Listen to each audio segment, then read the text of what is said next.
कर चलना पड़ेगा, हमें साथ मिलकर चलना पड़ेगा। कोरोना से मिलकर लड़ना पड़ेगा। कठिन रास्ता है संभलना पड़ेगा, मुसीबत से मिलकर लड़ना पड़ेगा, मुसीबत से मिलकर लड़ना पड़ेगा।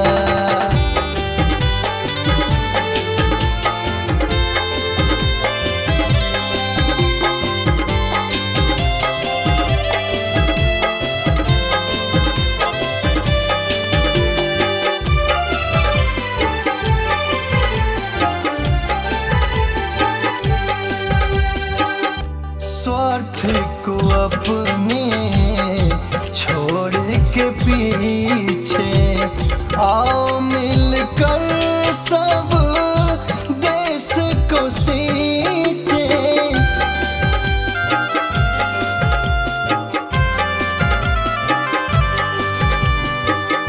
स्वार्थ को अपने छोड़ के पीछे आओ मिलकर सब देश को सींचे, आओ मिलकर सब देश को सींचे।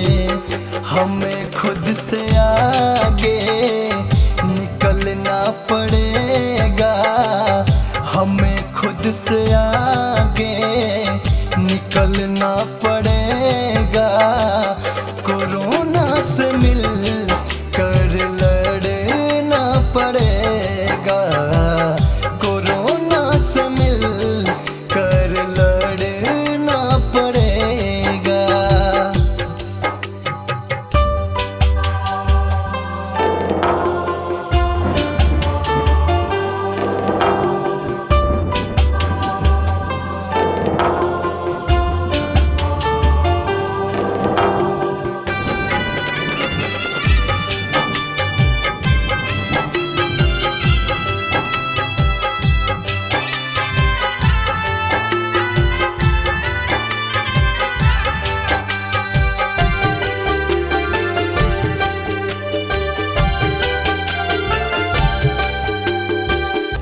सब पे मुसीबतें एक संग आई, क्या राजा क्या रंग है भाई।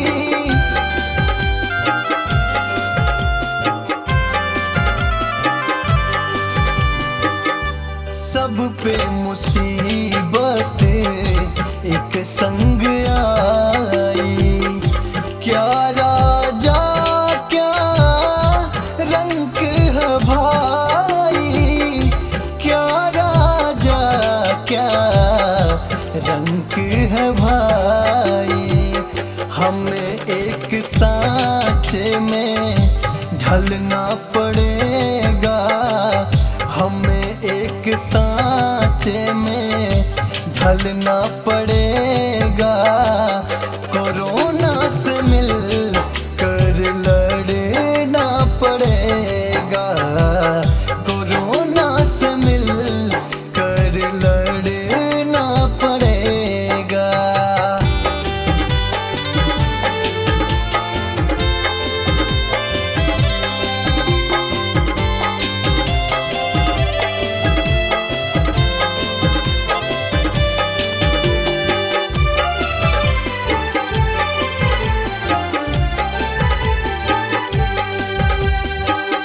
महले अटारी खड़ा कर लेंगे, बाद में हानि लाभ कर लेंगे।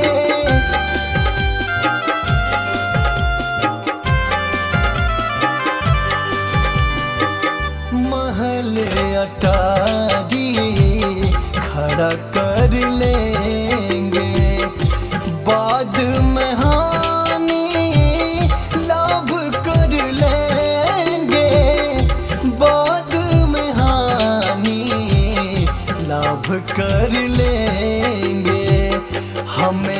आज इंसान बनना पड़ेगा, हमें आज इंसान बनना पड़ेगा। कोरोना